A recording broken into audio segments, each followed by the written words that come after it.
Oh, this place is really grooving. I like the purple aesthetic and water that looks purple with the lighting and all that. Oh, well, there she is. What was that minigame in Luigi's Mansion 3 where you ran around in one of those floaty devices with your vacuum and you were trying to like suck up coins and there was mines around? Whoops! Dang, I went too far down into the load zone here. We should just lay out a whole bunch of mines and then get Luigi in there with his poltergust. He can play the Luigi's Mansion 3 minigame. So he can do video essay idea, analyzing game sound effects that are used a lot, then finding the first known use of said sound effect. That sounds like it'd be a really cool video, but also like really, really hard to make. Would be kind of cool. I have thought about doing more investigative video essays. That's one of the kinds of content that I do really like on YouTube, is people that'll do like video essays where it shows like the progress of their investigation into a certain subject. I've only done that once. I did that with Pixelmon, the NFT game, back when NFTs were like the super big thing to clown on. And every YouTuber and their mother was putting out at least a video covering NFTs, and my poison was Pixelmon.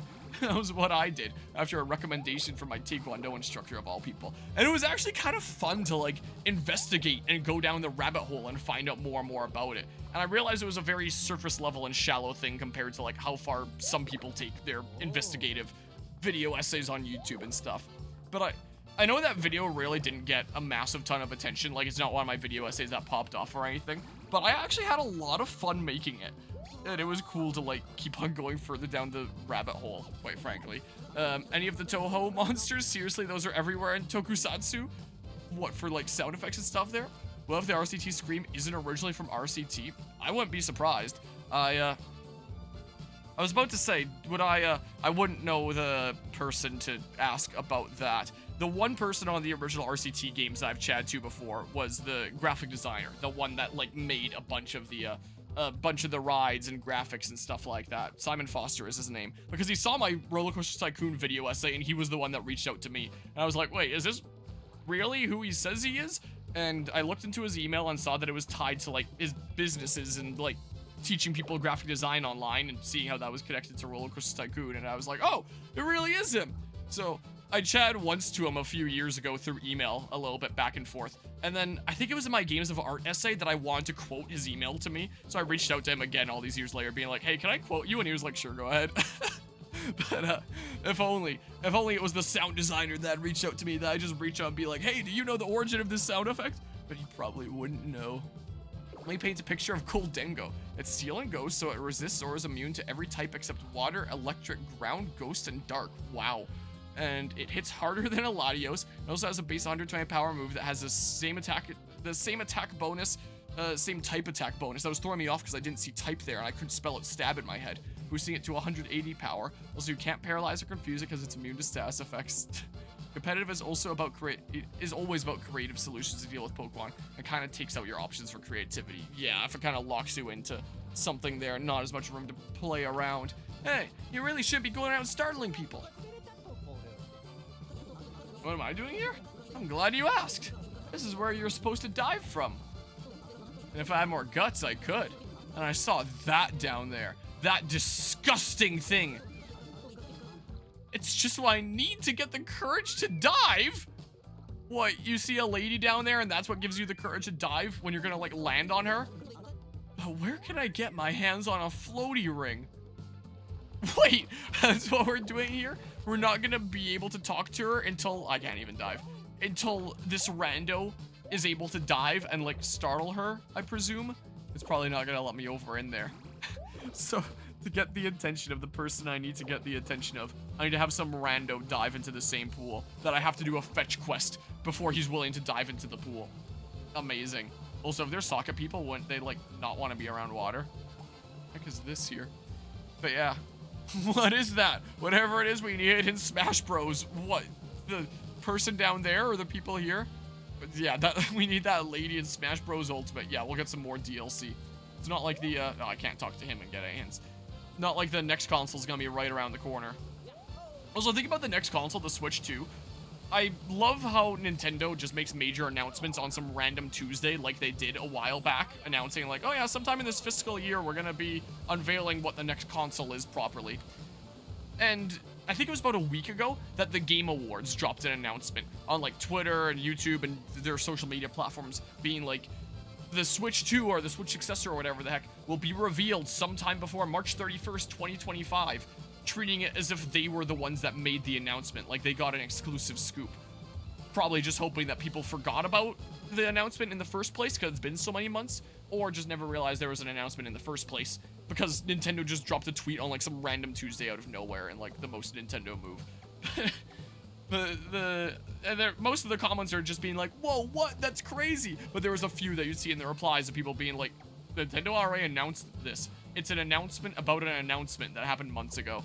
But anyway, I think about the Switch 2. I think of that now, and I just kind of find it funny that that the Game Awards kind of tried to, should I say, take the credit for that announcement? Like, I'm sure if they were pressed on it, they'd be like, oh yeah, of course it was announced before. But the way they word it makes it very much seem like they want people without any background knowledge on it to think that the Game Awards are the ones announcing it. Get a whole bunch of like traffic around them, because it has been a while since Nintendo brought it up. Concordia Hammer Rally scores high score 10, even though there's a 15 here already. But yeah, no, we need the legendary game character Floaty Ring playable in the next Smash. Without their presence, gaming would not be the same. That's what we need right there. You know, when you said Floaty Ring, at first the first thing that I imagined was not like the Floaty Ring in this game. The first thing that I thought of was Ring Fit Adventure, and I was expecting to see Ring Fit Adventure somewhere down the length of that comment. A little bit disappointed I didn't. And I think his name was literally just Ring, is what I think it was, funnily enough. If that was in Smash Bros. In the next game, I would actually lose my mind. I would laugh my head off. Put in another joke character, have that. But yeah, not planning on buying the Switch 2. Don't see them releasing a game worth buying a new console, given the direction. Yeah, we'll definitely see here. I've not been impressed by a lot of Nintendo games this past year. Ooh, I almost have enough for the Super Strong thing. And now that it's 2025, I can say for sure, the only 2 new games that came out last year that I genuinely enjoyed were Unicorn Overlord, and that has its fair share of issues, but like, it was a really addictive, really fun game, and Super Mario Party Jamboree. I actually really, really like the new Mario Party. I think it might be one of my favorite Mario Party games now. It was really good. It still continues to be good. Like, I plan on playing more of it on the channel when I get opportunities to play with new people. Like, I'll probably play some of it at Janland coming up here later this month, and that'll be fun. Play some local Mario Party. That'd be a good time. Silver Medallion.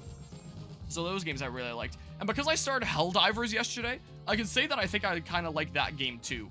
Like, I don't really like the whole live service battle pass kind of model. It is nice that you can get everything free in-game with enough grinding and you don't have to do the microtransactions.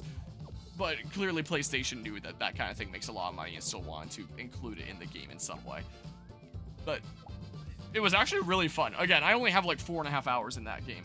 So if I can, as of now, 2025, append my list of 2024 games I actually liked, yeah, maybe Helldivers 2 is on that list. And there were some games that came out last year that I heard were really good that I never played. Like, apparently Black Myth Wukong is really good. I don't really know much about it, but apparently people really liked it. So I'm sure that there was more, like, good games that came out last year.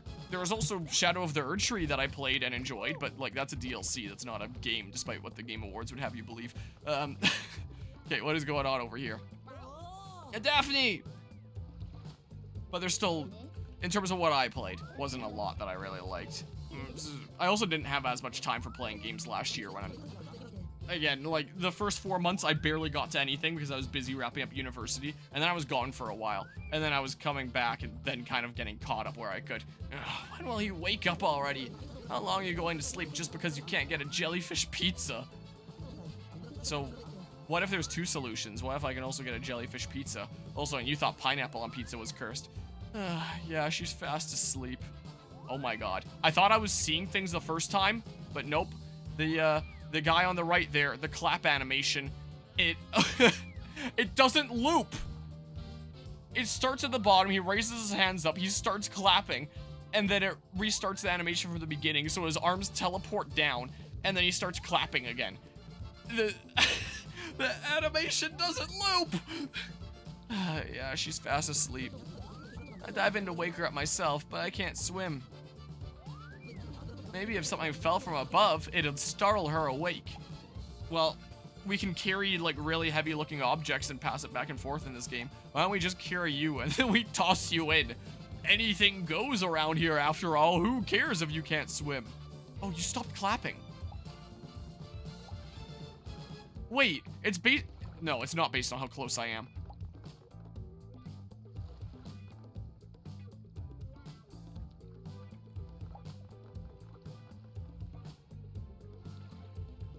Now it's, like, flowing properly. Like, he's doing different animations, and the clap leads into a different type of animation. So it does flow and look natural. But for whatever reason, and yeah, same with that person up there, but for whatever reason during that cutscene, it broke him and made his only animation that he could do be the clapping, not any other ones.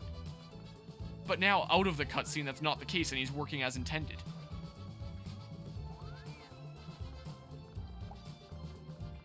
Again, this game could have used a lot more polish. Like, there's no major glitches that are, like, impeding me from advancing.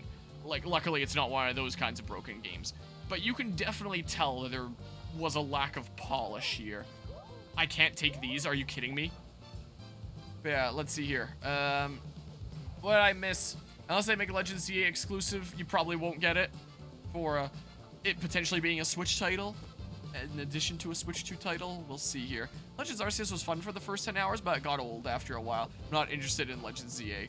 I think I wouldn't say that Legends Arceus was fun for the first 10 hours myself.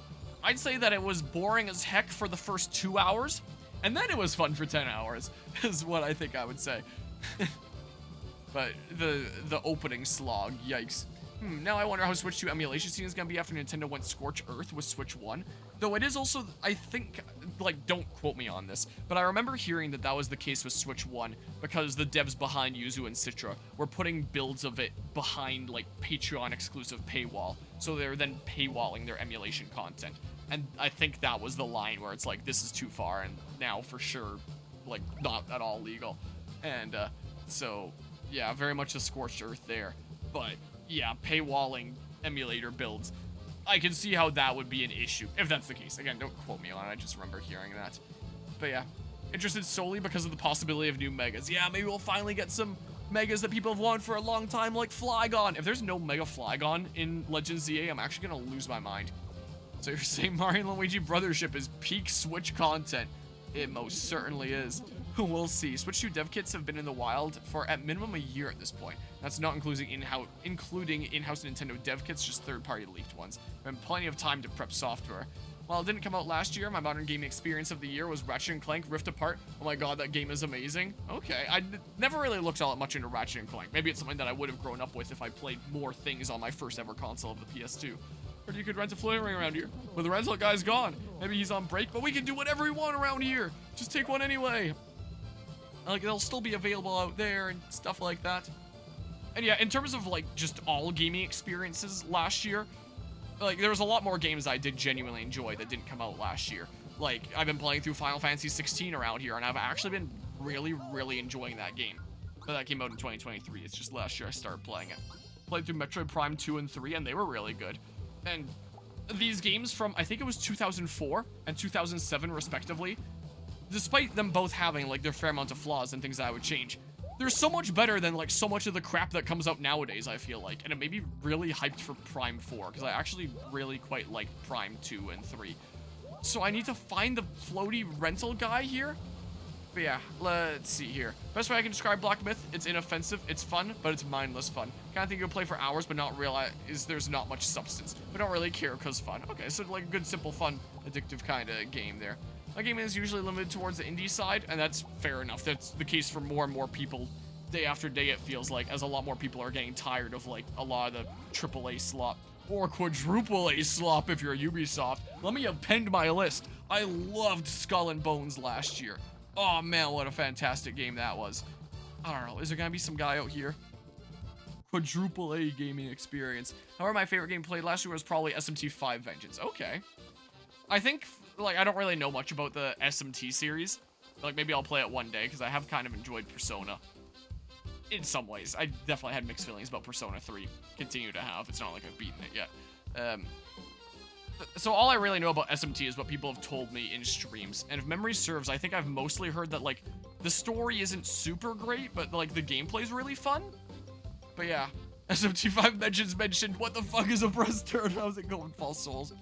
Ratchet and Clank Rift Apart really put my new GPU to the test. Max graphics with a mix of high and medium ray tracing at native 1440p yielded me 65 to 85 FPS depending on how busy the scene was. My god, it's not an exaggeration to see each blade of grass on the street swayed in the breeze separately from each other. Really?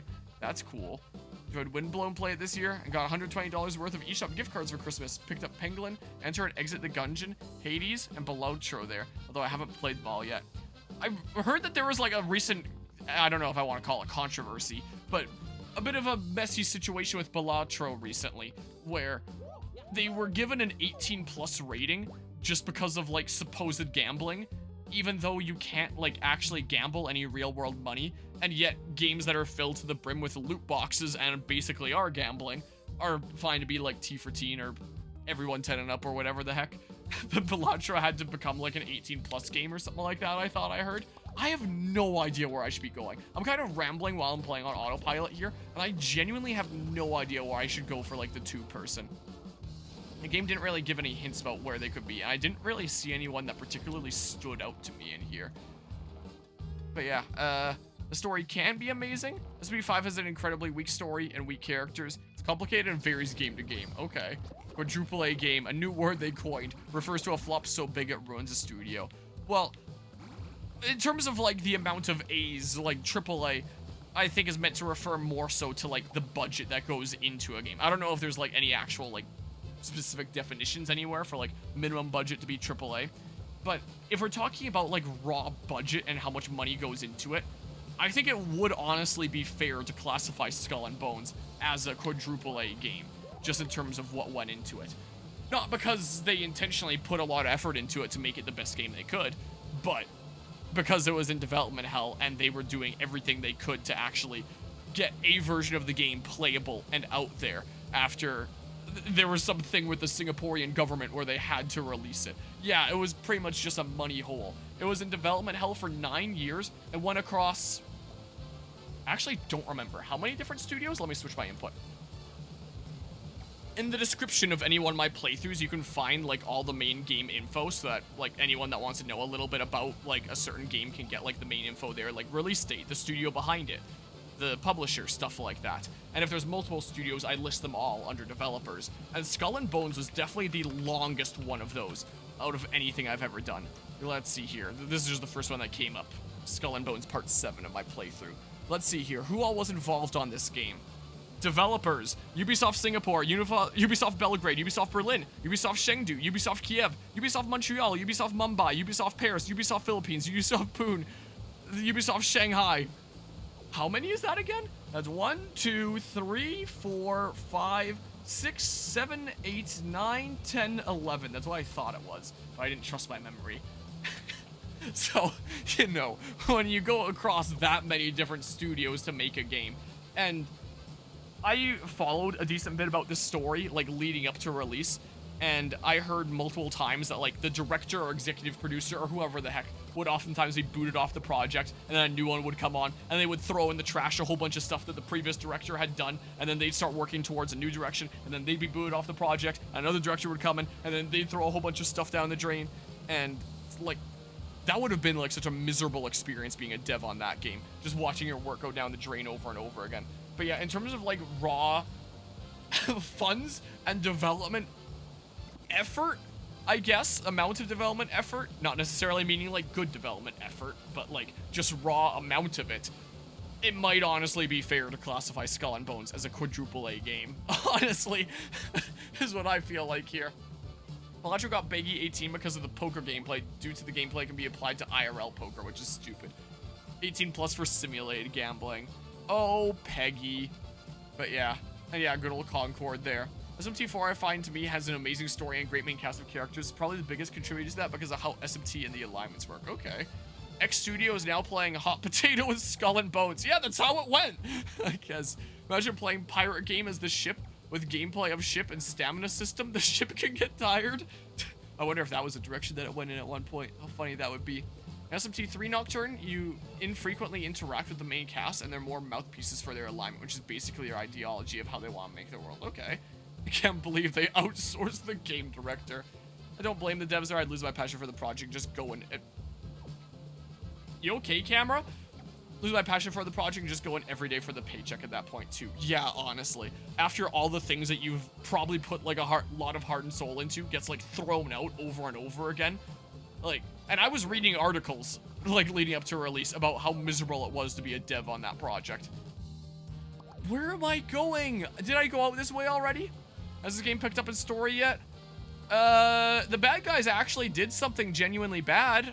Like, successfully for once. They kidnapped Bowser Jr. while we were distracted fighting Bowser. So they actually did something genuinely evil successfully for once. So there was that. That was kind of interesting. But yeah, hope things are going well today, Fusion. I played a bit of SMT4 Apocalypse, but definitely a good one. It's easier to call alignment like the rest of the games with SMT there. Define story. Don't think this game knows what a story is. Yeah, honestly. In my Xenoblade 3 essay, I used this as an example, like right towards the end.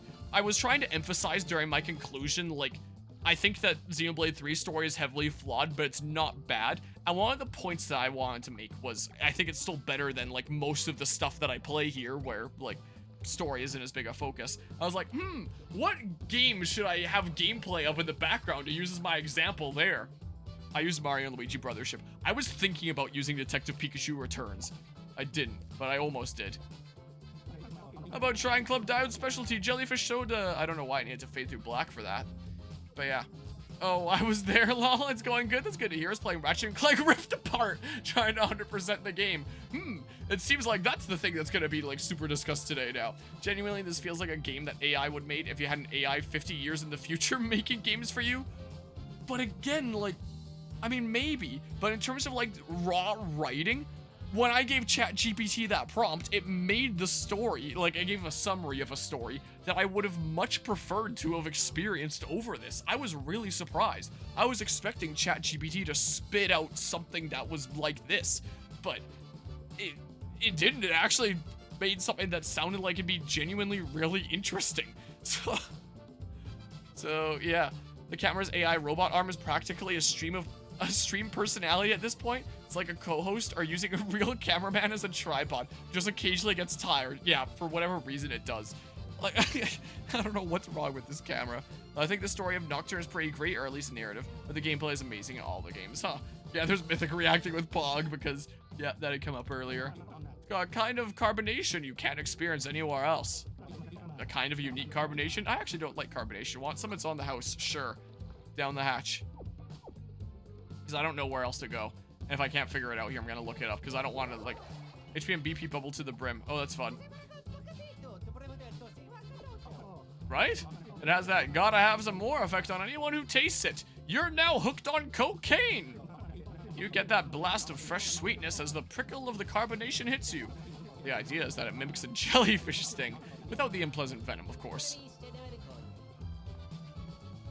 Ha! The minute I saw you, I knew you had a refined palate on you, bud. The unique flavor is the result of a big blend of many different fruit extracts. And that hidden note of spiciness, well, that's kind of a trade secret. Anyway, I'm glad you get the whole idea. Hope you have a great time at Club Diode and hope you enjoyed that trade secret, which definitely isn't drugs meant to addict you. Alright, well, he didn't give me any hints here, but he restored my HP and BP. Also, think about, like, AI games. Didn't Elon Musk recently, like, make a statement that he was going to try and open, like, a game studio that was, like, all AI making games? I don't know what a studio there would look like. Where he was like, man, games nowadays aren't really hitting the same. I better open my own studio where it's gonna be all made by AI. Or something like that. I think I remember hearing recently. Funnily enough. I don't really know. Rift Apart was $30 on the Steam Winter Sale. Couldn't pass up. That's a pretty good price. So if they really wanted to make people feel lonely, all the bad guys would have to do is kidnap everyone special to someone else. Well, or you'd think that just like the whole separation of the islands, people would actually care about more than they do. SMT is some of the greatest gameplay in RPG you've ever seen. Okay, interesting. Well, maybe I'll end up like trying it out one day here. YouTube algorithms have not been alerting me to your video essays. Just realized that I was never aware of the publishing of your Scarlet Violet DLC video essay. Really? Like, I figured that it didn't really go all that hard, considering like, all my Pokemon essays usually get, like, quite a decent amount of attention. But the Scarlet and Violet DLC video essay never really went all that much of anywhere. And I was like, huh, that's odd, because usually my Pokemon essays pop off. And honestly, I feel like my Scarlet and Violet DLC video essay is one of, if not, like, my best Pokemon video essay. And my favorite video essay I've ever made now. I don't know if it's that, but it's definitely up there. It wouldn't be the Xenoblade 3 one, just because most of its script was written over 2 years ago, and it's more like me finally finishing off something that I started forever ago. If I make a new thing, like, from scratch here, maybe I feel a bit more proud of it. And the Scarlet and Violet DLC was a recent, from scratch made one, not using script from 2 years ago and all that. So I actually really, really like that one, and I was actually really proud of how it turned out, but it never really went much of anywhere. I wonder if I did like a title and thumbnail approach like I did with the Xenoblade 3 essay, if it would pop off more. Because, again, the Xenoblade 3 essay has only been out for like 3 days, but it seems to be popping off in the algorithm a little bit right now. And, like, already 3 days in, I'm having like Twitter threads made about my videos, so like, hello Guzman, what's up nerd? Wait, finishing this game? Maybe, if I can actually figure out how to progress. Yeah, the good old YouTube algorithm. Like, I don't know how much of it was like up to title and thumbnail, and I did also try to like be a little bit more smart in my tagging of the Xenoblade 3 essay. Apparently tags have like better effects if it matches keywords in your title and in your description. So in my little paragraph in the beginning of the description of the Xenoblade 3 essay, I tried to use a lot of the same words that were in the title that I also then used in tags. So maybe that's doing better, and maybe I didn't do that with the Scarlet and Violet DLC essay. Because like this was the first time that I was like, all right, let's really think out this title, description, and tags for how they're gonna match up and see what that does, and it seems to have paid off. So maybe if I did that with things like the Scarlet and Violet DLC video essay, it'd do better. I also do have, I can show it here, a combined video essay that I might publish at some point, because while the Scarlet and Violet main game video essay did pretty well, but not as good as like my hardest hitting Pokemon video essays. Let's see, if I just look up Scarlet in YouTube Studio here. Yeah, I made this semi-recently. That is at the ready for any time now, which is just combining like the main game and DLC video essay into one. Mine's about 20 minutes. I took off about 20 minutes of the conclusion of the main game because I felt like it flowed into the DLC video essay then a little bit better. For a couple of reasons. One, I think it's fun to have a over 10-hour video essay and then call it like a short critique or something like that. This feels a little bit not great. I might change this. I don't know. I took the time to like still make the sub chapters for like everything here. I'm pretty sure I'm at like the description limit. Look, 4,993 characters out of 5,000 is the case here. So that's about as much stuff as I can put in the description. And I would publish it, but I'm still waiting on like this stuff to get resolved. Like this has always happened with all my uploads of the DLC video essay. This is the first time I've ever been copyrighted on Ballad of Barondale Mesa from Mario plus Rabbids Sparks of Hope, which I didn't even get copyright claimed on the video in question. Like, Ballad of Barondale Mesa, so I don't know what's up with that. But I'm just waiting on that, because I want to make sure that like this is a-okay before I publish it. But yeah, I think it's fun to have an over 10-hour video essay. Plus, after like the DLC video essay just didn't really go much of anywhere in the grand scheme of things, part of me is like, huh, could this actually go somewhere if I try this? And yeah, it is a really lazy approach to content, but I've heard that apparently just like combining multiple different videos into one long video is apparently like a really broken thing, and apparently there's a lot of content creators that'll make like a whole series and then combine it into one video and then call it like either long play or the movie or something like that, and the views on that will oftentimes be greater than the individual elements combined, which I think is really dumb. But if that's a thing that works, then it's like, I may as well try for fun. Like, why not? Just see if it does anything. Like, maybe if it does get promoted, maybe a bunch of people would click on it from, like, the sheer shock value of a 10-hour video. Something like that, I don't know. So, a bit of an experiment. And, again, like, a very lazy way to handle content. But it's not like I'm not doing other things, since I just published the Xenoblade 3 video essay. What is funny is towards the end of that video when I say, as the DLC video essay, that I'll eventually get around to making the Xenoblade 3 video essay. In that version, I put a little annotation being like, at the time of writing this, it's almost finished production. By the time that's published, the Xenoblade 3 video essay will have already been out for a while. So things are a little bit out of order there. But yeah, a little bit of an experiment. If it pays off, then hey, I get to grow my business a bit more and make that sweet monies that helps support me into the future. Because I am currently trying to like save up with the goal of being able to make a down payment on a house one day. So I kind of like having monies and all that. Whoops. I hit that with my chin. It's kind of the case. And, like, why not? Why not just do it? It doesn't take all that much effort on my part. Just put it out there as an experiment. So, maybe the algorithm will like that one more. Maybe. We'll see. Because the algorithm really didn't like my DLC video essay. But maybe it'll like it repackaged into a other video essay that I already released. I don't know. So, bit of an experiment there. We'll see what happens. But yeah. What's that? Your max level and no 5 different elements get moved out, idiot. Good old insta kills in that. Twitch censorship appears again, this time censoring idiot. Really? Just purchased Xenoblade 3 on sale from Amazon this week. Nice. Now I have to decide whether to spoil myself watching your latest essay or put off watching it for a long time until I finish the game. I'd say it depends on how long you feel it's going to take to, like, get through the game there. If it's gonna be like me with a something like Assassin's Creed Odyssey where it's gonna take like a solid year, then it's like, okay, I may as well just find out stuff about it. But if you're gonna be like actively playing through it, I think that'd probably be more worth it to just like play through the game first, see what, like, form your own opinions, and then like see what things I had to say sometime after is what I would think makes more sense. Got Animal Crossing Amiibo Festival for Wii U this Christmas. Amazing. My family knows me so well. As a proud owner of ET for Atari 2600, Sonic 06 for PS3, Duke Nukem Forever for PS3, Wii's Music, and Star Fox Guard. I love collecting bad games. Nice. Or not really. Yeah, I don't know if Wii Music would be a game per se, but yeah, they're more of just like a niche thing that not that many people would touch. I like most on that list. It does do what it's supposed to do. It gets brownie points for that. Yeah, after you finish P3 Reload with its DLC, would you like to watch the older P3 and FES cutscene? Yeah, I'd be down for that. Because I went in a different direction with the animated cutscene. Old one is more psychological. Okay. Yeah, I'll definitely keep that in mind and look it up afterwards. Mudo and Hama lines are the bane of my existence, sometimes literally.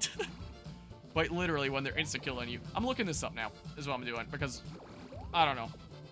Though, it was only the juice stand guy that, like, really stood out to me. So, Mario Luigi Brothership. Where am I again? It was called Jellyfish? Jellyfish Island, yeah. Let's just see Jellyfish Island here really quickly. Jellyfish Island plus a Daphne. Where'd my mouse cursor go?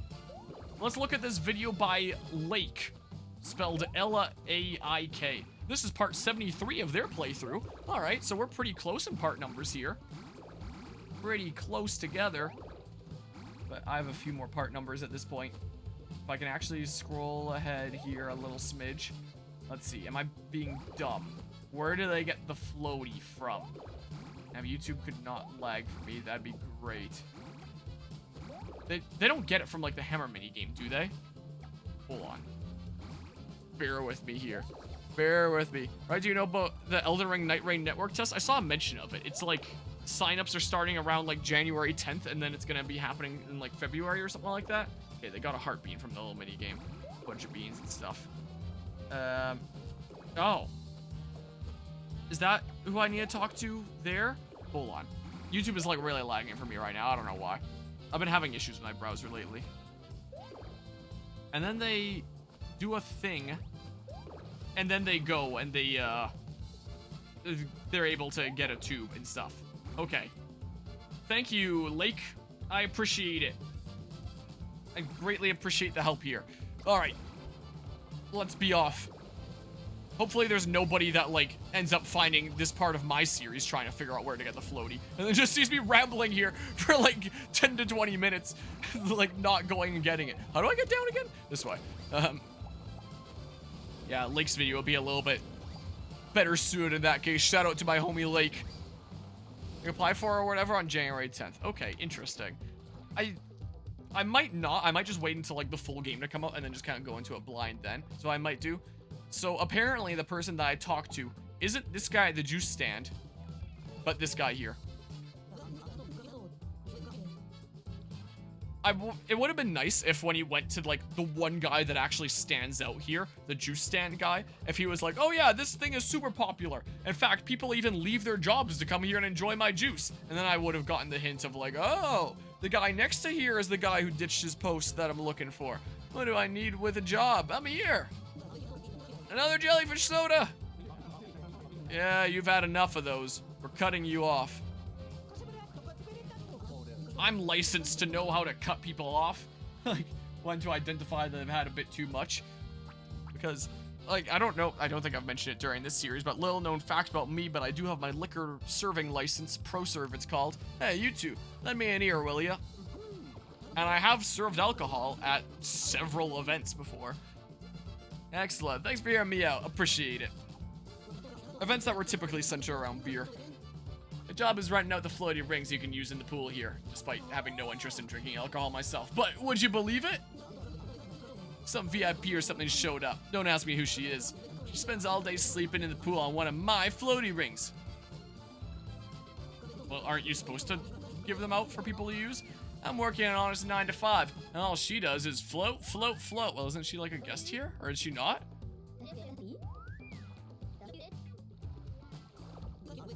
I can't take it. I'm seeing red. You guys get me, am I right? No.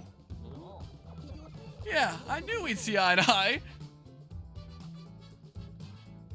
I want to float too. Well, you've already ditched your post. Why don't you just go float then instead of like going and fueling your addiction? You understand how I feel, don't you? No. I knew you guys get it. You're true friends. Well, griping is fine and all, but I better get back to work. Duty calls.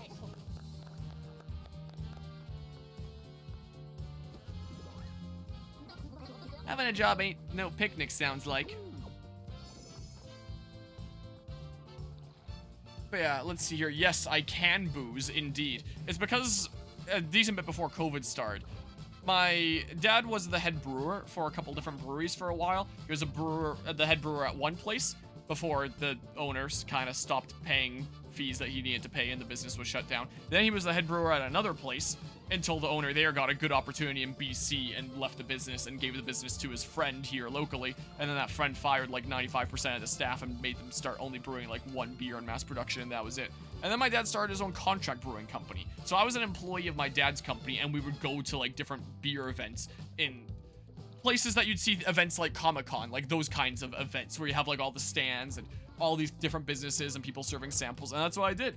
But when people ask me to describe the taste, considering I don't drink, I would definitely struggle there. Yeah, the scenery here is definitely pretty nice. Don't really like drinking alcohol, not because of the idea of it per se. Alcohol just tastes like ass. Yeah, I'm not a big fan of it. Saw the dislike ratio on your essay is 99 to 32. Is that true? I don't know. I checked it earlier today and it said it had a 65% like ratio. Is what it said earlier today, which I think is like one of the lowest that I've seen on like one of my video essays probably ever. Like that might shift as time goes on, but I think I really pissed off a lot of people that really love the story of Xenoblade Chronicles 3 is what I did. I stirred a little bit of a hornet's nest there, but obviously not like so much so that despite some of the comments saying that like it's so obvious that I'm wrong, like not those exact words, but treating it like it is, and people being like, what? How can you say that was bad? Everybody that played it loved it. There's a lot of people that are like, yeah, this wasn't super great. Like, it's still good, just not as good as, like, 1 and 2. And that's very much what I feel about it, is, like, it's good, but, like, it's overshadowed by 1 and 2. And I've also noticed that by making a comparison, by saying the weakest of the series in my title, that also ticks off a lot of people who don't like these other ones being put above it. And I've seen a decent few comments of people being like, what? How can you say that when 2 exists? 2 sucks. I've seen that with a decent few people. And I think I've seen 1 that was someone saying like 1 is the worst. Like, how could you put 3 lower than that? Because 1 sucks. I've only seen 1 of that. I know that 1 is pretty universally loved. 2 is definitely a bit more controversial. I know for sure. And there's a lot of people that are like, what? 2 is so obviously the worst one. How can you say that 3 is? So yeah, as I say with alcohol, Etilfin, it tastes like fucking NyQuil. I don't know what Etilfin, what stands for that, I got chipped. As somebody who works on old electronics, isopropyl rubbing alcohol is my friend, and when I sip a beverage and it tastes like how isopropyl smells, I want to gag. That makes sense there. In today's video essay, Beat-em-Ups was citing an interview with Brothership developers. Apparently, the black lines around characters are heavily taxing on Switch performance and were difficult for developers to implement. Really? So that could be like one of the causes for some of the performance issues that we have here. Huh. But yeah, saw one about X. Yeah, and I mean, I do mention in like a response to one of the comments there that like, yeah, not including X, and I say, I guess towards the end of the video, like, I do think that X is, like, a weaker story. But, I mean, I could change the title to say trilogy. It's not like I necessarily need to say second weakest. I could just say weakest in the trilogy, and then it's a bit more clear. Is what I could do. Like, that occurred to me earlier today. But yeah, I guess, yeah, it's just an important thing for the art style here. But yeah, why? Isn't it just, hear me out, a slightly larger Mario with no texture on the outside of the polygons and a flat black texture on the inside? There's probably a lot of different ways that you can go about it. That would be one way. Yeah, it's you guys. Well, I'll rent a floaty ring? So thanks for listening to me gripe. It's on the house. I was thinking about saying no, just because he doesn't listen to us. He won't regret taking a floaty ring. I should have. Now I regret not saying no there. Enjoy. And yeah, maybe it will. It is supposed to have, like, new story content. So I'm looking forward to what that is. Maybe the story will actually be a little bit explained. But yeah, if it does end up being, like, a source of confusion, then I will consider, like, changing my title. What do you mean I can't pass? Oh, that's place. I'm pressing the wrong button. I thought I was pressing X at first, and that wasn't working. Alright. False alarm. But yeah, I don't think that would completely fix X. Like, X, the focus is definitely not on the story. It's not like the other games. But if there does end up being, like, a lot of confusion and people that comment being like, what? How can you say that when there's X? Then I'll consider, like, changing the title to say trilogy rather than series, and it's a little bit more clear. But I think at face value, series is the better word to use as, like, a YouTube title, because it grabs your attention more. Feels more extreme in that sense, and then you want to, like, click it more and see, what exactly is the explanation for this going to be, and all that. So if it ends up being a lot of confusion, I'll change it, but otherwise I feel like it's the thing that I as a viewer would be more likely to click. Yeah, don't get me wrong, rendering the character's polygons twice isn't ideal per se, but outright taxing, it shouldn't be. I guess it really depends on, like, how much power the Switch here has. Learn from the same video that Acquire initially pitched a rugged art style to Mario and Luigi and other characters in the game, but Nintendo shut that down in favor of the more traditional Mario and Luigi art style. Interesting. I do generally like the look of this game, but now I am kind of curious what it would look like as a rugged thing. But yeah, X does not have a complete story. It ends on a cliffhanger and leaves you asking, what the heck is going on? Like, I know Definitive Edition is coming out right around the corner, but to not go into, like, any specifics of the story of, like, any of the weird things, just take my word that there's a lot of weird things that happen that don't make any sense, where it's like, how is this possible? This should be impossible to happen. There's a lot of those, and then at the end of the game, one of the main characters, as an explanation to that, says, it's this planet. It's something about this planet. And then the credits roll. I was like, what? So, yeah, so maybe, like, the new content will elaborate on that, because one of the scenes they showed in the Definitive Edition trailer was the post-credit scene, now continued a little bit. So it does imply that there's going to be an epilogue, and they said that there would be more story content. So maybe we'll find out what the planet is, and how all the things that should be impossible are possible. Like, maybe all of Xenoblade X is just a simulation, or something like that. Who knows what exactly it is there. For reference, here's the interview. Okay, well, maybe I'll open that in another tab here and check that out later. Oh, these were the official Nintendo developer interviews. I've actually read a lot of these coming up to a lot of games. I don't think I read the ones for Mario and Luigi Brothership, though. I don't think I realized that they actually came out for Mario and Luigi Brothership. Let me a floaty ring? Thanks. Here goes nothing. Gangway!